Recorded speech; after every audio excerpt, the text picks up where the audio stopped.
So today I'll be giving advice to shy players on how to come out of their shell. Now, when I was younger, I used to be a very shy player. Like, I remember I would never really socialize with my teammates. Like, in the training sessions, in the warm-up, I wouldn't really talk to anyone.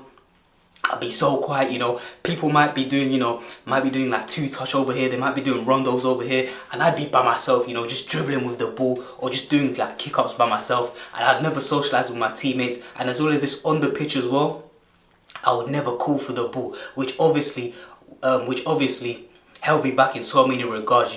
I'd be in great positions to receive the ball, but I just wouldn't open my mouth and talk. So yeah, today I'm literally just going to be explaining to players who would be considered shy players how to sort of come out of their shell and just go out onto the pitch and just dominate. Have no fear in their mind. Build relationships with their teammates, and yeah, because obviously that will help you overall. Because let's be honest, communication is a big part of football, on the pitch and off the pitch as well. On the pitch, you want to be calling for the ball, you want to be getting in the action, showing what you can do, and then off the pitch as well, you want to be building those relationships with your teammates. Because obviously, the better your relationships are off the pitch with your teammates, the more you're more likely to have chemistry on the pitch. Obviously, there's certain instances where you don't really have to be that close off the pitch to have good connections on the pitch. Like, I remember Ronaldo was saying that he doesn't really, chat to like Bale and Benzema off the pitch, but obviously when they got on the pitch, they were causing damage together. They won, what was it, 3 Champions Leagues together. They were causing damage. So obviously that's not the case. You don't have to be, buddy with your teammates, but you need to at least, be social with them. Try build some sort of connection so it can help you on the pitch. So like I said, today I'm going to be giving advice to shy players on how to come out of their shell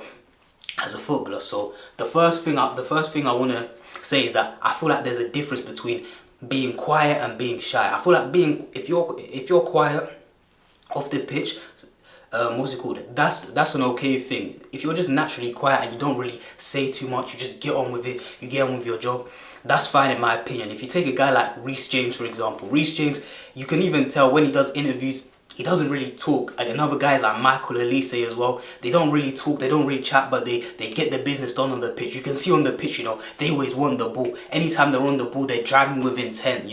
There's no sort of hesitation in their play. They know what they're doing.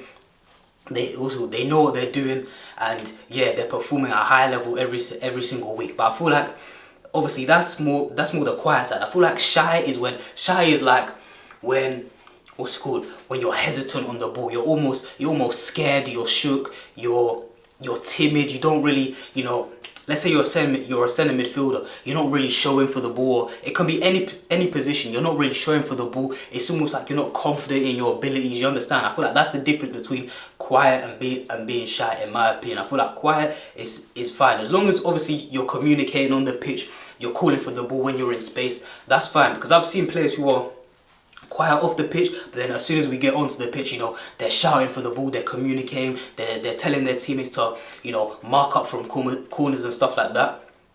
I've seen that before. You can get a guy in the change room before the game, absolutely quiet, but then when we get onto the pitch, he's an absolute animal.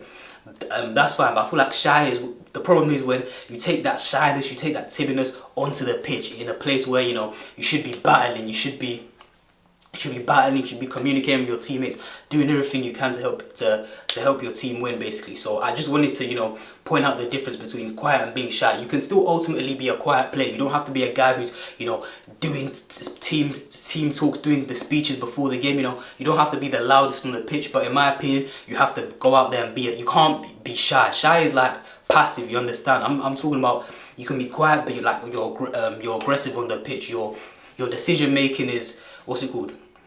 You have good decision making, you're assertive, you're really sure of yourself on the ball, and all of that. That's what I'm personally talking about. So yeah, that's the difference between, it's okay to be quiet, but you can't be shy on the pitch. You can't be timid, because ultimately it's gonna hold you back. Now, why do I feel like players are shy? Now, me personally, why I was shy, it was just a lack of confidence and a fear of failure. I remember when I was younger, I was so afraid of, making a mistake, losing the ball, that sometimes I wouldn't even ask for the ball, or when I got on the ball, I was afraid to take risks. I was afraid to play that forward pass. I was afraid to, do certain stuff with the ball, you know. Maybe there'll be times I'll receive the ball and there'll be steps and there'll be like 10 yards in front of me to, you know, drive with the ball, and I just wouldn't, you know.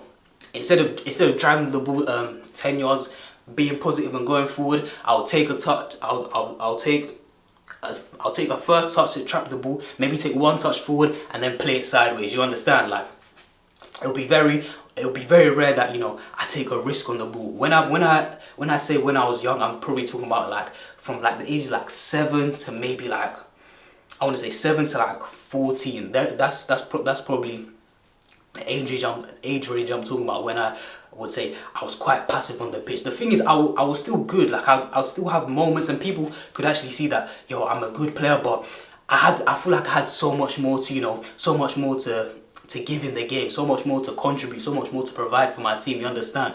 And the crazy thing is that the what's it called? I wish I had around me a certain coach to, you know, actually like bring it out of me, actually to tell me like, yo, call for the ball. I wish I had a coach that would actually, you know, call me out on it. That would literally tell me to my face that, yo, if you don't call for the ball, if you don't talk more, I'm not playing you. I'm putting you on the bench. Like, I feel like that would have been way better for my development. Whereas I sort of had more lenient, especially in the early days. I had a lenient coach who sort of didn't bring it out of me. He just sort of accepted it. He just sort of was like, oh, that's who JT is, that's who he is, like, it's fine, he doesn't have to talk. Like, I remember there was another guy on my team as well. He was even quieter than me. Like, I remember I would literally say a few words in training. Maybe I'd answer a few questions, you know, I'd speak when I was spoken to. Bro, we had a kid, he was so quiet that he was literally mute, bro. Like, this guy did not talk at all, bro. Like, it was actually crazy. Like, we were in the same team when we were like, what? I'm talking about when we were like 10 years old. This guy was literally mute.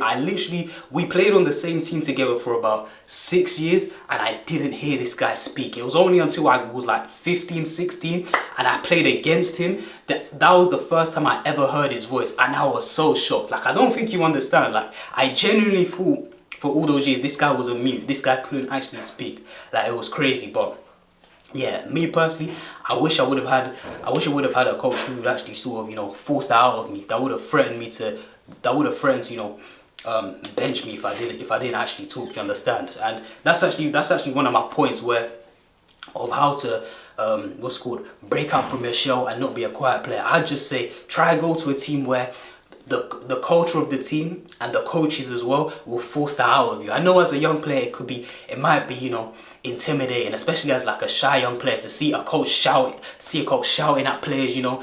I remember I was at my brother's tournament and there were certain coaches at that tournament who would be shouting at their kids, and me and my dad would be like, yo, would be saying, yo, we need to take my brother to that sort of team, because the way the coaches were shouting at those kids, like, it was crazy. The demands it was putting on them.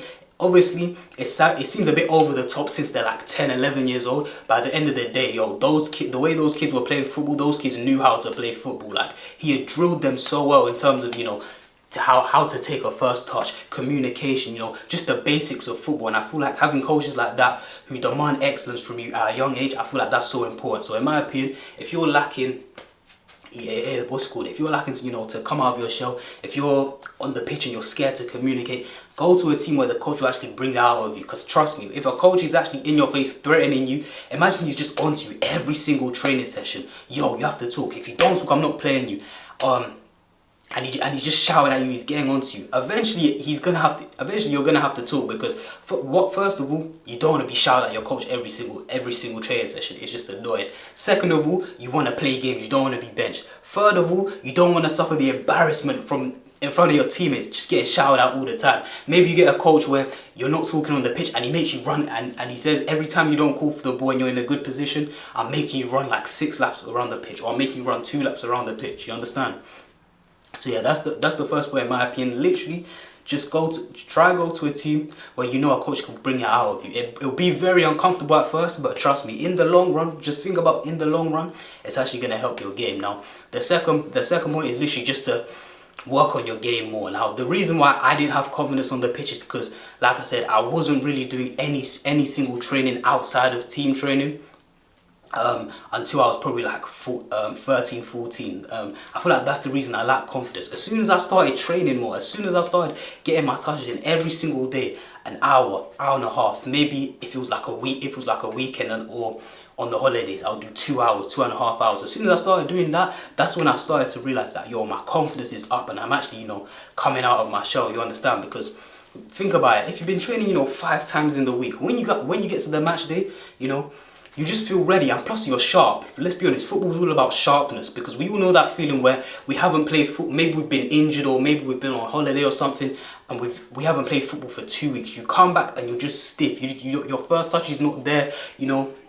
I feel like as footballers, we all know that feeling where what's it called? We just don't have that same feel for the ball. We don't have that same sharpness. We go to do that step over, we go to do that body feint, and it's like 0.2 seconds slower. Like we can all feel it. So football's all about sharpness. So if you keep yourself sharp during the week, trust me, once you get to the Sunday, your touch is gonna be on point. You're gonna feel confident. So literally, as a young player, if you're struggling with shyness, coming out of your shell, literally in my opinion, just train more, just play more games. Maybe find a one-to-one coach. Maybe ask your parents, if your parents have the money for that. Maybe ask for a one-to-one coach, or go to even going to these development centers. Yeah, they might not be able to propel you to academies and stuff, but at the end of the day, it's still football. And like I always say to young players, volume is key. It's still you playing football. Hopefully in that development little center that you're in, you're playing with decent players who challenge you, force you to do better things, force you to gain new skills.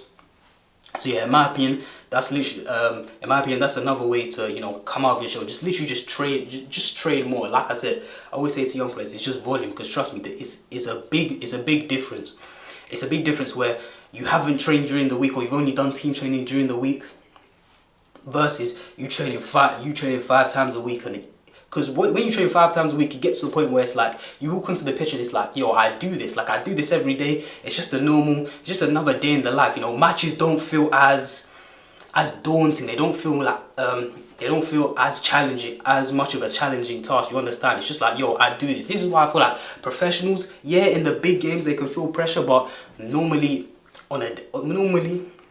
when they step onto the pitch, they're more calm than most people, because they do it every day. They get paid to do it. So once they step out onto the pitch, they've done it so many times to the point where it's like it doesn't really phase them, unless it's like a Champions League final, World Cup final. Obviously, there's going to be some nerves there, but apart from that, if it's like just a normal league game that's not really a quote unquote big match, more time they're gonna be fine. You understand? So. And then the last point is literally just a mentality shift. In my opinion, you shouldn't be reading too much into the results of the game, especially as a young player. Literally just see it as development. See every single game as a platform to try new things. Because let's be honest, when you're like 21 years old, you're not even gonna remember the games that you had at 13. Nobody's gonna remember how many games you won at 13 years old, how many games you lost, how many times you lost the ball in the game. Like, nobody's gonna remember that. So literally just mentally just shift your focus to yo, I'm just here to develop, I'm here to work on my game. Obviously be there to compete as well. I'm not saying that you can't compete. Obviously be competitive, but literally try new things. Don't be afraid to get on the ball, because even if you lose the ball, let's say you lose the ball in a dangerous area and it leads to a goal, you can use that as a learning curve, so you don't do that next time. It's better that you learn that tough lesson as a 13-year-old, rather than you get to a high level and you losing the ball at a high level that leads to a goal. You understand? It's better that just have the mentality of it's better to get the mistakes out when you're young and learn from them. You understand? If you're one of my earliest mistakes that I remember, I was under 10s or something. I was a centre back, and one of the earliest memories